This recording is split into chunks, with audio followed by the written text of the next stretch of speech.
je pense que ça enregistre. Ouais, parfait. Donc, c'est quoi une identité visuelle?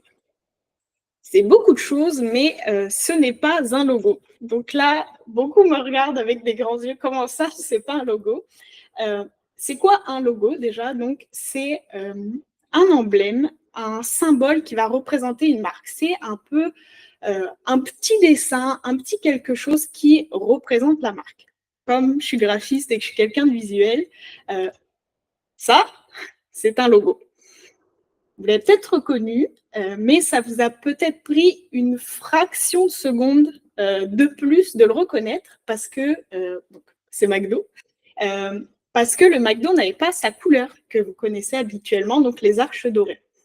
Donc, si au logo, on lui ajoute ses couleurs, là, on obtient le vrai logo McDo. Donc là, tout de suite, en une fraction de seconde, comparé à l'autre qui était en noir, on sait tout de suite qui est la marque. Si à ces couleurs, on ajoute donc tout ce qui va être typographie, texture, ambiance, ton, style, etc., on obtient un univers de marque. Et c'est là où une identité visuelle, c'est vraiment différent d'un logo. Ce qui nous aide à reconnaître McDo, c'est pas juste le M, c'est vraiment tout ce qui l'entoure. Donc, ça va être la palette de couleurs, le ton de la marque. Donc, on sait que, par exemple, McDo, c'est vraiment un peu comme notre ami. Donc, quand il utilise des mots, des fois, il utilise des abréviations. Si on voit les croquettes qui sont ici, même si on enlève tout ce qu'il y a autour, on sait que c'est les croquettes McDo parce qu'il y a le jaune. Et en fait, ça crée vraiment une espèce d'harmonie de marque et ça fait en sorte que la marque est beaucoup plus mémorisable et comparée, par exemple, à un logo qui serait juste là et qui serait juste noir. Je vais vous donner un autre exemple. Quand on est sur la route, si on voit ça, on est comme, OK, de quoi on parle? Alors que tout de suite, si on ajoute des couleurs, le rouge, le jaune de McDo et sa typographie, il n'y a même pas le logo de McDo, on sait tout de suite qu'à la prochaine sortie d'autoroute, on va croiser un McDo. Il n'y a même pas besoin d'avoir le M, juste comme la forme des arches ici, et ça fonctionne, on comprend tout de suite.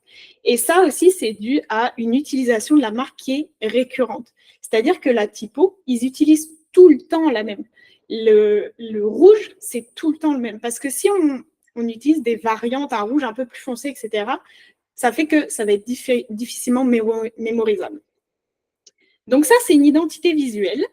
Vraiment, il faut faire la différence entre un logo qui, en soi, est important, mais ne sera jamais aussi important qu'un univers de marque au complet, donc l'identité visuelle. Est-ce que pour tout ça, ça va? Est-ce que vous avez des questions? Vous pouvez utiliser le chat. Je vais me l'ouvrir juste ici. Ça va me faire plaisir de vous répondre.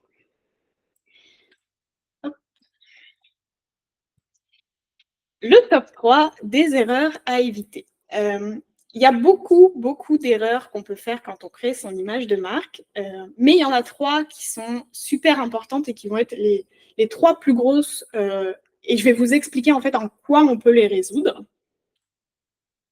Ça, c'est tiré d'un autre webinaire. Si vous voulez prendre des notes, c'est mon top 3 des meilleurs acteurs du moment. Je vous laisse prendre des notes. Mais plus sérieusement, le top 3 des erreurs, c'est donc ne faire qu'un logo. On vient d'en parler. Il nous faut vraiment un univers de marque, une identité visuelle pour pouvoir marquer les esprits. La deuxième des erreurs, c'est sauter sur la première idée. Je vais vous expliquer un peu plus en détail tout à l'heure, mais il faut faire attention. Souvent, on se dit « Ah, cette idée est vraiment la bonne, genre je l'ai eue d'un coup, genre ça correspond à ce que je suis. » Mais on va voir que la première idée, ce n'est pas forcément la bonne. Et le top du top des erreurs, et là c'est pareil, vous allez sûrement me regarder avec des gros yeux, faire une identité qui te plaît. C'est vraiment quelque chose qu'il ne faut pas faire, et c'est pareil, je vais vous expliquer pourquoi dans la suite du webinaire. Donc, sauter sur la première idée, on entend souvent dire qu'il faut suivre son instinct. Donc, j'ai écrit « oui parfois, mais non souvent ». Souvent, l'instinct, ça nous donne une première bonne idée, qu'on pense être la bonne idée, mais si c'est notre première idée, c'est fort probable que quelqu'un dans notre domaine l'ait déjà eue. Je vous donne un exemple. la prochaine fois que vous irez faire votre épicerie, par exemple, si vous passez devant des garages ou des dentistes aussi, c'est souvent les deux plus gros qui se ressemblent, donc garage et dentiste. Si vous passez devant deux garages, vous êtes presque sûr d'avoir ce type de logo-là, où il y a une voiture, où il y a un pneu, où il y a une clé. C'est vraiment quelque chose qui est très... on le voit partout. Et les dentistes, vous pouvez être sûr qu'il y a à peu près une dent et après, à côté, clinique dentaire. C'est pas mal tous les mêmes. Je ne dis pas que ça ne marche pas. Je dis que dans le webinaire dans lequel on est, c'est rendre ton branding inoubliable. Et dans ce cas-ci, c'est impossible. Ton garagiste, oui, tu le connais, mais si tu fais des recherches en garage, jamais tu pourras différencier les uns des autres si tu n'as pas déjà rencontré le garagiste. Donc, c'est des logos qui fonctionnent, mais qui ne sont pas inoubliables. J'ai mis aussi sauter sur la première idée ou faire confiance à un générateur de logo parce que le générateur de logo, bien souvent, c'est ce qu'il fait. Il saute sur la première idée. Pour pallier à ça, donc, pour se démarquer de nos concurrents, on peut raconter quelque chose, raconter une histoire. Par exemple, je vous montre donc ce logo qu'on a réalisé il n'y a pas très longtemps. C'est Joanie Harvey, qui est réviseur linguistique. Plutôt que de mettre un petit dessin d'ordinateur ou un dessin de quelqu'un qui est en train de réviser ou quoi, on essaye de mettre des petits clins d'œil au domaine de Joanie. Donc là, par exemple, on a mis de l'avant la lettre A, qui est la première lettre de l'alphabet. Donc, on est dans le monde de la langue et des lettres. On a aussi le petit astérix. Donc, ça, c'est la référence, par exemple, quand on lit un livre et qu'il y a des choses qu'on veut dire en plus, on utilise l'astérix.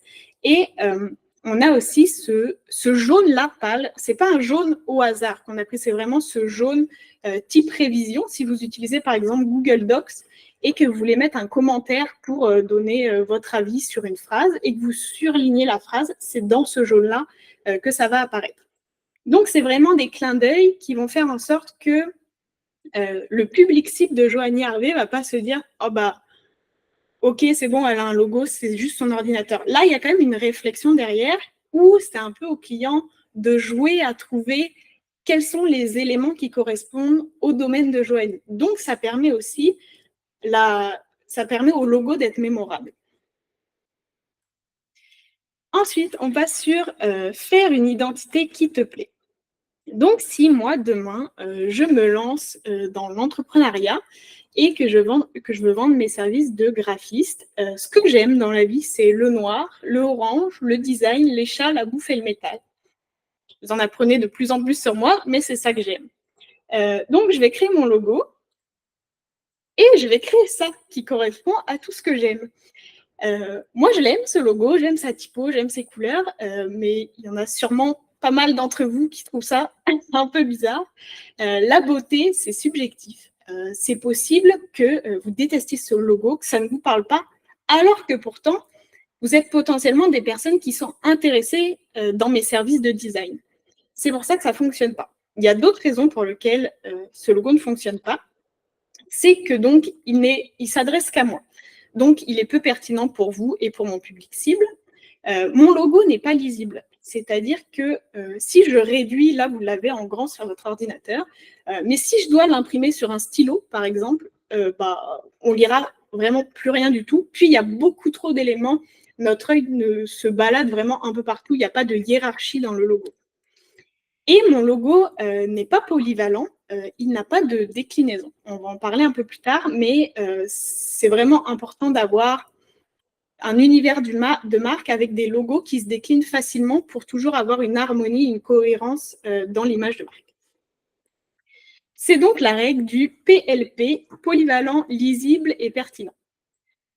Pour tout ce qui est pertinent, c'est vraiment une grosse partie, donc je vais en parler après. Là, on va s'attaquer au lisible. Un logo lisible, c'est un logo qui est facilement mémorisable. Et mémorisable, ça fait plusieurs fois que je le dis pendant le webinaire, c'est super important. Parce que pour une personne lambda, il faut moins de 10 secondes pour qu'une personne perde sa concentration. Surtout qu'aujourd'hui, avec tout ce qui est réseaux sociaux, TikTok, etc., c'est de plus en plus bas. Notre concentration, notre attache à un visuel est de plus en plus faible. Et il y a aussi donc une autre info, c'est qu'un adulte moyen, aujourd'hui, est exposé à plus de 360 publicités par jour. Donc, si ton logo, on doit plisser les yeux, comprendre ce que tu veux dire, qui tu es, etc., ça ne fonctionne pas. On n'arrivera pas à voir qui tu es et à te mémoriser. J'ai mis ici la source des infos que j'ai trouvées. Il y a d'autres, sur cette source-là, il y a d'autres infos qui sont quand même pertinentes. Je vous invite à y aller. Pour illustrer ce que je viens de dire, je vais vous laisser 10 secondes pour mémoriser ces deux logos et essayer de vous dire, de retenir un maximum de choses sur ces deux logos. Je vous laisse un peu de temps. Je vais me prendre un verre d'eau.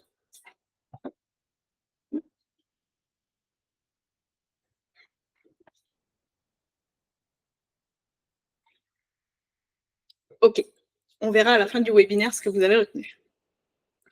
Ensuite, on passe donc à un polyvalent. Un logo doit être utilisable partout, que ce soit autant sur les réseaux sociaux que sur des énormes affiches ou un petit stylo, comme je disais tout à l'heure. C'est super important qu'il s'adapte sans perdre son identité. Il est important donc d'avoir des déclinaisons du logo. Tout à l'heure, je vais vous montrer un peu ce que ça donne avec le logo de Mousse, comme ça vous aurez un exemple visuel. Et là, en source, c'est moi qui vous le dis, par mon expérience de designer graphique. On retourne au logo pertinent, à l'image de marque pertinente. Ce qui n'est pas pertinent, c'est de se dire que moi, Lauriane, design, j'aime le noir, l'orange, le métal, etc. Ça ne fonctionne pas dans l'identité visuelle. Ce qui va être pertinent, que je me pose comme question, ça va être quel type de produits et services je vais offrir, quelle est ma vision et les valeurs de mon entreprise, qui est mon public cible et qu'est-ce qui me différencie des compétiteurs. Ça va être vraiment ça qui va construire mon identité visuelle et pas mes goûts en termes de design. On arrive donc à la partie par où commencer et on commence bien souvent par la stratégie de marque. Ça, c'est un très, très gros bout de l'identité visuelle. Je pourrais vous en parler pendant 3 semaines non-stop, mais j'ai que là, l'heure du midi, donc je vais quand même la faire courte. Mais pour résumer, c'est que ton identité visuelle, ce n'est pas une œuvre d'art, c'est un outil stratégique qui te permet d'atteindre ton public cible. Je vais vous donner des exemples avec quelque chose qu'on vit quotidiennement, mais pour lequel on ne se rend pas forcément compte. Et vous allez voir qu'à la fin, vous allez dire « Ah ouais, ok ». Donc, Maxi, quand on leur a posé les questions pertinentes, quel type de produit vous avez, quelles sont vos visions, votre public cible et la différence avec vos compétiteurs, le directeur de Maxi a répondu « Nous, ce qu'on va faire, c'est qu'on va faire des produits à rabais avec des prix bas pour des clients qui ont peu de revenus. » Donc, avec ces infos-là, ils sont sûrement allés voir une agence de design et cette agence de design leur a créé l'identité visuelle de Maxi. Donc, si on prend les points forts de cette identité visuelle, on a deux couleurs qui sont très contrastantes, le bleu et le jaune, parce que quand il y a des promos, on ne veut pas les manquer. Donc, on a des couleurs qui sont vraiment l'une sur l'autre, on ne peut pas les manquer. On a une typographie qui est super bold, super grosse. Pareil, si on pense aux promos, aux rabais, etc., il faut que la typographie soit impactante. Et même dans leur tonalité de marque, tout à l'heure j'en parlais avec McDo, mais ils utilisent des mots comme imbattable, point final, on égale les prix. C'est des choses qui sont vraiment terre à terre et impactantes. Pareil, je disais, l'identité visuelle, c'est pas juste un logo, mais c'est pas non plus juste des choses graphiques. Quand vous rentrez dans le Maxi, il y a une abondance de fruits, comme on voit ici. Les mangues, ça fait vraiment des gros paquets. On a le prix qui est en dessous. Donc, en un clin d'œil, on comprend qu'on va avoir beaucoup de quantité pour pas cher. Et c'est pareil, les prix ici, ils sont affichés en très gros, on a du rouge, etc. Donc ça, c'est l'identité visuelle de Maxi, qui correspond donc à leur vision des choses, qui est des rabais, des prix bas, des clients avec peu de revenus. Donc quand les gens rentrent dans le Maxi, ils savent à quoi s'attendre. A contrario, quand on va au Avril et quand on a demandé au directeur du Avril c'est quoi vos choses pour votre entreprise, il a répondu nous ce qu'on veut faire c'est vendre des produits haut de gamme, on veut promouvoir le bien-être et nos clients sont des clients avec des revenus assez confortables. Donc quand ils sont allés à leur agence de design, on leur a proposé ça. Et vous voyez que l'ambiance est quand même vraiment différente de celle de Maxi. On a des espaces qui sont super aérés, on a des produits qui sont super bien rangés. On ne voit aucun prix comparé à Maxi où vraiment on ne voit que ça. Là, les étiquettes sont toutes petites, on a du bois. Au niveau du logo, on a quelque chose de très neutre avec du noir et un petit vert, et on est vraiment dans la nature. Et donc, ça va correspondre au public cible d'Avril. Donc, même si le directeur de Maxi, lui, ce qu'il aime, et je pense même que c'est le cas, je ne pense pas que le directeur de Maxi va faire ses courses à Maxi, qui va sûrement plus au Avril. Si c'est ça qu'il aime, il peut pas se permettre de créer un Maxi qui ressemblerait à ça. Parce que ça ne correspond pas à son public cible et ça ne parle pas aux gens à qui il veut parler. Si des personnes qui veulent des bas prix rentrent dans ce genre de magasin, ils vont rentrer, ils vont sortir sans même regarder les prix parce que ça ne fonctionne pas avec la vision et avec le public cible qu'on veut rejoindre. Donc, c'est pas mal ça pour la stratégie de marque. C'est pour ça qu'il est super important d'en créer une et de se demander, de se poser les bonnes questions. À qui je m'adresse? C'est quoi que je vends? Est-ce que ça correspond à ma vision des choses? Avec la boutique qu'on a ouverte avec Mouze il n'y a pas longtemps, on a donc créé un e-book sur le branding qui vous aide justement à mettre en place votre stratégie, à mettre en place des personas. Donc, les personas, c'est votre public cible, mais vraiment quelque chose de très détaillé. Avec ce e-book, on cherche quelles sont vos valeurs, quelles sont les couleurs qui pourraient correspondre à votre valeur. Donc, c'est un outil qui est quand même pas mal aidant si vous êtes dans la recherche de votre branding. Ensuite, quels sont les éléments d'une identité visuelle? Vous n'avez pas de questions, tout va bien pour l'instant? Parfait. Donc, les éléments d'une identité visuelle. On a bien souvent un logo principal qui est le logo qu'on va marteler partout parce qu'on veut que les gens le reconnaissent facilement et le plus vite possible. Puis, tout à l'heure, je vous ai parlé des déclinaisons de logos. Ça peut être, comme là, on a le Mouze Agence Marketing. Si des fois, on n'a pas la place d'avoir le Agence Marketing, on peut juste le transformer en Mouze. Ça fonctionne aussi. On peut aussi avoir des déclinaisons de logos qui sont plus en format carré, parce que, par exemple, pour les photos de profil Instagram, le Mouze qui est super long, ça ne passera pas et ce ne sera pas assez lisible. Donc, on récupère juste le M de Mouze et on en fait une déclinaison du logo. Mais vous voyez bien qu'entre ça et ça, on est quand même sur le même univers de marque. Donc, c'est important de se poser les questions pour savoir c'est quoi les éléments importants de mon logo pour, quand je vais faire les déclinaisons, que ce ne soit pas trop éloigné de notre logo principal. Ensuite, très important, on a donc la palette de couleurs. Et ça, vous pouvez comme pas choisir un vert, puis un jaune, puis un bleu, et vous dire j'utiliserai toujours un vert, un jaune, un bleu. Il vous faut des couleurs qui sont ultra précises. Comme je vous disais pour McDo, le rouge, on le reconnaît, c'est le rouge McDo. On sait que c'est le rouge de McDo et ça ne peut pas être le rouge d'autre chose. Et bien, il faut que pour votre marque, ce soit pareil. Par exemple, nous, quand on a fait le changement d'image de marque et qu'on est allé sur ce vert fluo, on s'est dit ça va être notre couleur principale, celle qu'on va marteler. Et maintenant, beaucoup de gens, quand ils voient ce vert-là, c'est le vert mousse. Donc, ça veut dire qu'on a quand même réussi à transmettre ce qu'on voulait transmettre. Donc, c'est super important d'avoir des codes couleurs qui sont toujours les mêmes et de ne pas utiliser un vert qui serait dans une autre tonalité parce que sinon, vous aurez moins de cohérence dans votre marque. Ici, ce que vous voyez, ça s'appelle des codes hexadécimaux. Par exemple, si vous faites votre palette de couleurs sur Canva, vous pourrez voir ce petit code, il apparaît. Prenez ce code, notez-le quelque part, le code de votre couleur et réutilisez-le partout. Nous, étant donné qu'on est une agence de design, on se permet d'avoir des sous-tons parce que des fois, ça nous permet de faire des visuels en monochrome avec, par exemple, seulement du orange. Mais c'est quelque chose qui déjà demande une certaine technicalité en termes de design parce que, comme je vous dis, c'est ultra important d'avoir des couleurs qui sont toujours les mêmes. Ensuite, on a les typographies. Je vous dirais que dans une composition typographique, on essaye d'avoir 3 typographies maximum. 2, c'est vraiment parfait. Et 3, c'est quand il y a une petite typo accent. Donc, nous, par exemple, chez Mouze, on utilise la graphe 100 pour les titres et la Muliche pour tout ce qui est texte courant. C'est ça que je vous conseille de faire, d'en définir une pour vos titres. Souvent, c'est une qui est assez bold, qui a beaucoup de personnalité, et une qui est donc pour les textes de labeur, qu'on appelle, je ne sais pas si vous avez des longs paragraphes sur vos sites web, on va utiliser cette typographie-là. Et ça va être important, cette typographie-là, de l'essayer en tout petit. Si vous avez la possibilité même de l'imprimer chez vous, de voir sur différentes tailles, parce que c'est la typographie qui doit être le plus lisible possible.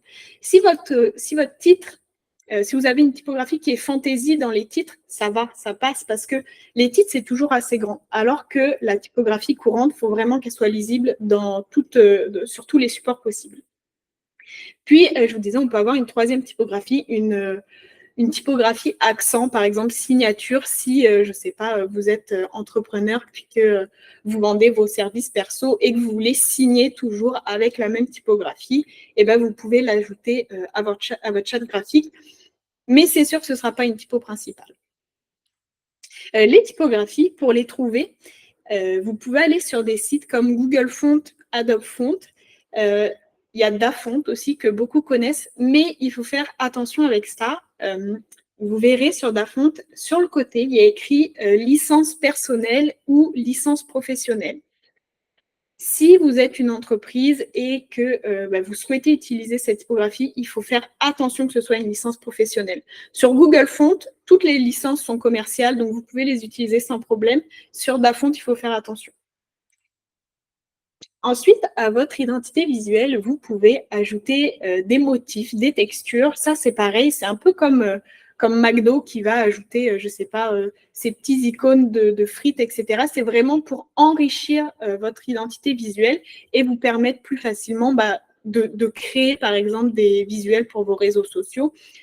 C'est plus facile d'avoir des éléments redondants plutôt qu'à chaque fois que vous voulez faire un visuel, de créer quelque chose de nouveau. Ça va vous prendre du temps, de l'énergie. Mieux vaut que vous ayez des éléments qui soient redondants à chaque fois que vous faites des visuels. Même pour vos sites web, ça fonctionne. Nous, chez Mouze, on a aussi des icônes qu'on utilise, par exemple, quand on veut parler des brandings ou des réseaux sociaux. Il y en a beaucoup qui utilisent pour définir leur service. Donc, si par exemple, je ne sais pas, ils font du présentiel, du virtuel, on va voir un petit icône de présence, un petit icône d'ordinateur pour le virtuel. Ça, c'est pareil, c'est juste pour enrichir votre image de marque et ne pas être bloqué dans la création de visuels. Et pareil, ça participe aussi au fait que votre marque est de plus en plus grosse et de plus en plus mémorisable. Ensuite, on a l'imagerie qui n'est pas à sous-estimer. Nous, avec Mouze, on a décidé d'avoir une tonalité qui est quand même funky. On organise un festival. On n'est pas une agence super corpo. Je vous parle, j'ai des pompons. C'est vraiment... On est dans quelque chose de chill. On est une agence humaine. Donc, dans nos visuels, on n'aura pas de corpo, on ne sera pas habillé avec des costumes, on n'aura pas juste une image d'ordinateur bien simple qu'on voit partout. On essaye d'être funky même dans notre imagerie. Et encore une fois, ça participe vraiment à faire en sorte qu'on ait une identité visuelle forte. Pour trouver vos images, je vous conseille Pexels, qui est une banque d'images gratuite. Je vous conseille Canva aussi. Il propose des images gratuitement. Et je vous conseille surtout de faire beaucoup de recherches. Ça prend du temps, mais une fois que vous avez votre imagerie, vous pouvez réutiliser ces images-là à plusieurs endroits. Nous, par exemple, celle-ci, on l'utilise aussi bien sur les réseaux sociaux que sur notre site web, que quand on envoie des factures. C'est vraiment une imagerie qu'on garde et qui est redondante comme le reste des éléments de notre image de marque.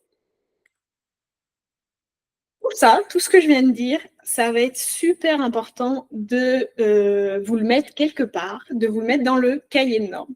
C'est un peu la Bible de votre marque, c'est quelque chose qui va vous permettre d'avoir, même si vous travaillez par exemple avec des personnes extérieures, je ne sais pas, vous engagez une adjointe au bout d'un an, vous avez juste à lui donner ce cahier de normes qui reprend toute votre image de marque. Vous pouvez aussi mettre des paragraphes un peu OK, je suis cette entreprise. Moi, j'ai décidé, par exemple, de parler à mon public cible au tu et pas au vous parce que je veux que ce soit chaleureux, etc. C'est vraiment comment utiliser votre image de marque et c'est super important de le faire. Et vous y mettez tout ce que vous voulez, tout ce qui est propre à votre marque. Donc, nous, on a tous nos logos, nos palettes de couleurs, nos motifs et on a même notre signature courriel qui fait partie de notre univers de marque. Comment faire tout ça? Comme je le disais, pour s'inspirer, il existe plein de sites, mais en premier lieu, je vous dirais le monde qui nous entoure. Je vous ai donné tout à l'heure la statistique du 360 publicités par jour. Eh ben, analysez-les, ces publicités. S'il y en a une qui attire votre œil, essayez de chercher pourquoi elle a attiré votre œil, c'est quoi les éléments impactants là-dedans, et ça va peut-être vous donner les ingrédients pour vous créer une bonne image de marque.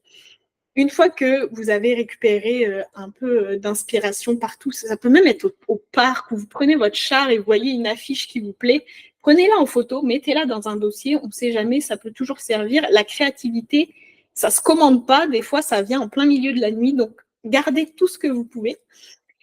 Donc pour s'inspirer, les sites, ça va être Pinterest, Behance, Dribbble. Et enfin, pour créer, une fois que vous êtes inspiré, j'ai mis de l'avant d'abord à la main papier et crayon. Parce qu'il y a un peu... s'inspirer, en fait, c'est compliqué aujourd'hui parce qu'on ne veut pas copier. Et en fait, commencer à faire son branding à la main avec un simple papier crayon, ça vous permet justement de faire des choses que vous voyez sans forcément les recopier tels qu'ils le sont à votre écran. Et ça vous évitera donc sûrement des problèmes au niveau légal et copywriting. Donc, c'est vraiment important de le faire avec ce que vous avez en main. Puis, une fois que vous avez fait ça sur papier, vous pouvez le faire donc numériquement avec des outils comme Canva. C'est l'outil qui est le plus ergonomique pour ceux qui débutent. C'est l'outil aussi le plus connu, mais je veux vraiment mettre attention parce que légalement, donc sur Canva, il est formellement interdit d'utiliser les graphiques pour créer des logos. Je vais vous montrer, je pense que je peux ouvrir la source. J'aimerais ça vous l'ouvrir. Ça sera pas long. En fait, Canva vous propose différents types d'outils pour créer et il y a ce qu'on appelle les graphiques. Est-ce que ici vous voyez mon écran? Non, je vais repartager mon écran.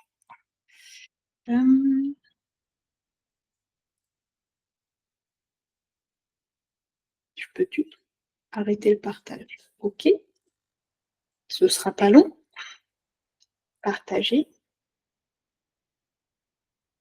OK. Donc sur Canva, on peut utiliser les graphiques. Donc comme vous le voyez ici, par exemple, la personne a pris une illustration qui est disponible sur Canva de grains de café avec une petite feuille. Mais si cette personne veut l'utiliser en logo, elle n'a pas le droit.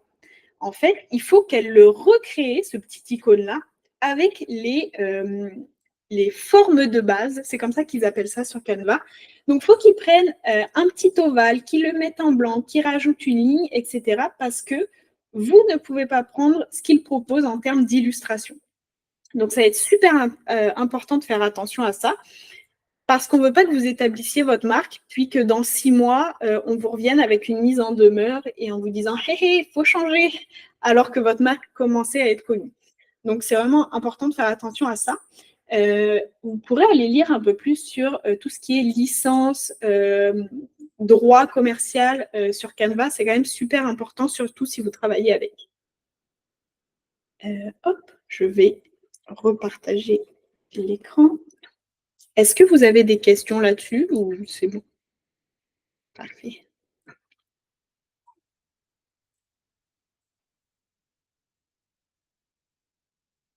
OK. Peux-tu?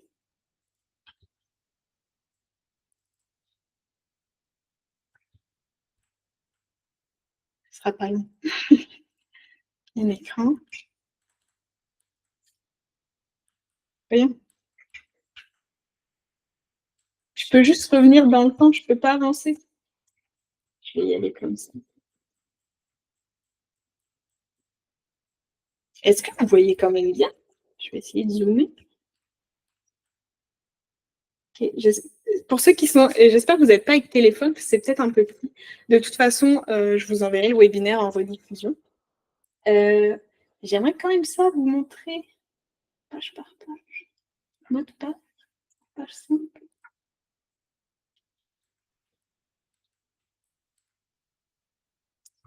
Bon. Alors, je vais continuer ma conclusion avec des pages qui ne s'affichent plus correctement. Donc, ma conclusion, ce serait ne pars pas avec seulement un logo en poche, pars avec une identité visuelle complète. Ça va t'éviter d'avoir à trouver des choses en cours de route, puis tu partiras avec une bonne base, avec un logo, des couleurs, et tu pourras tout de suite être cohérent sur tes réseaux sociaux ou sur ton site web. Si tu n'as pas le temps, et c'est totalement normal, si tu n'as pas le temps de créer des icônes, de créer des motifs, de faire plein de choses, et si tu n'as pas envie aussi, parce que c'est totalement compréhensible, soit tu fais appel à un designer comme moi, soit sinon, tu fais ce que j'appelle la Sainte Trinité. C'est donc logo, typo, couleur. C'est vraiment le plus important. Si tu veux commencer rapidement, par exemple, fais-toi un logo et ses déclinaisons, bien sûr. Il faut vraiment que vous fassiez des déclinaisons, que vous choisissiez votre composition typographique et vos couleurs. Si vous ajoutez des icônes et des motifs par la suite, c'est pas grave, mais partez au moins avec la Sainte Trinité. Ensuite, réfléchis donc à un logo et une identité visuelle qui soit percutante et qui se démarque de tes concurrents. Comme je vous ai dit tout à l'heure, on aime ça, se faire conter des histoires, ça reste en tête quand on raconte quelque chose, quand il y a des petits clins d'œil, des petits easter eggs, ça marque toujours les esprits. Donc si vous pouvez ajouter un petit clin d'œil à ce que vous faites, ou même, je ne sais pas, si vous avez une histoire à raconter sur la création de votre entreprise et que vous pouvez trouver un petit graphique qui correspond, c'est vraiment bienvenu de faire ça et ça permet aux gens de se rappeler de votre image de marque. J'ai mis donc dis-moi quelque chose que je ne sais pas. Point numéro 3, tu n'es pas ton public cible. Tu dois réfléchir absolument à ta stratégie de marque parce que, comme je vous l'ai montré avec Avril et Maxi, ça a vraiment un gros impact sur comment les gens vont percevoir votre marque. Donc, ça va être vraiment important de le faire. Et j'ai mis que dans tout ce que tu dois trouver, ton positionnement, ton public cible doit être le reflet de ton identité visuelle et vice-versa. Pour que ça marche, c'est vraiment important.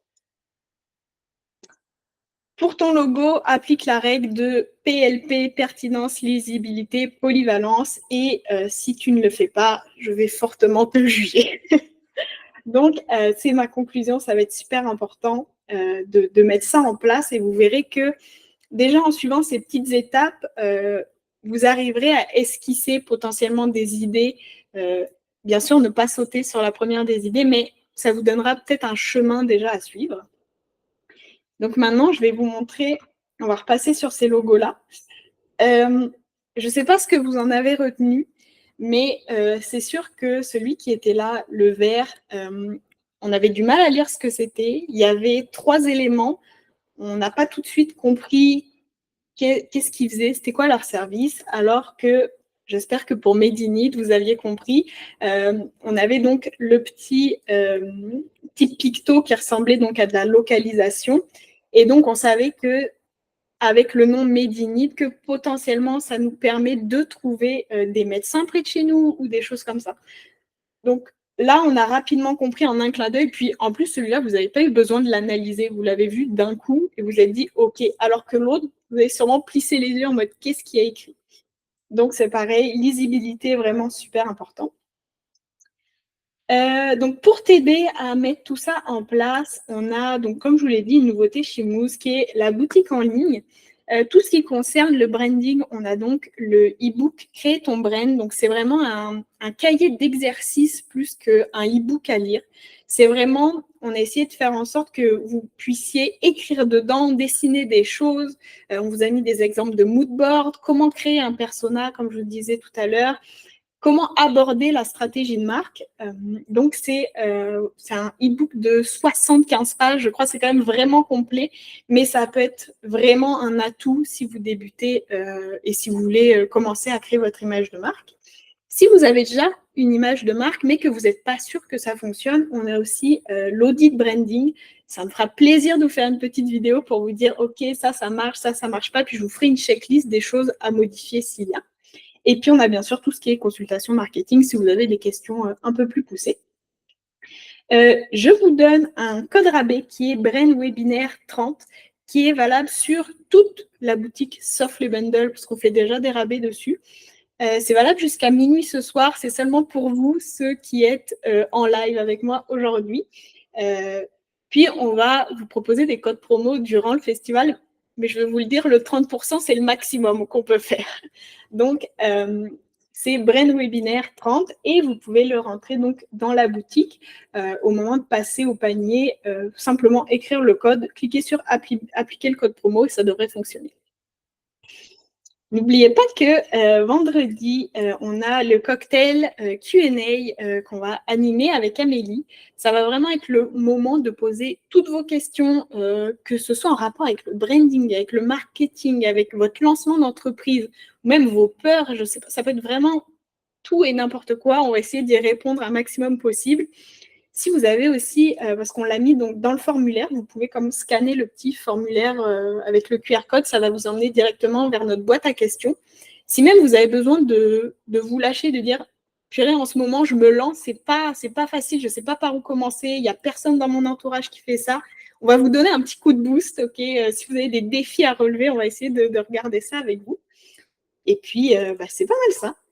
Est-ce que vous avez des questions? Je peux regarder le chat si vous avez des questions. Et puis, sinon, on se revoit normalement demain. Amélie organise un live, vendredi Q&A. Et puis, moi, on se retrouvera pour le webinaire de l'intelligence artificielle. Voilà.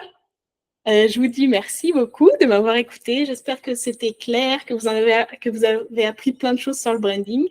Moi, ça me plaît vraiment de vous donner tous mes petites astuces comme ça. Et puis, on se revoit normalement bientôt. Voilà, salut!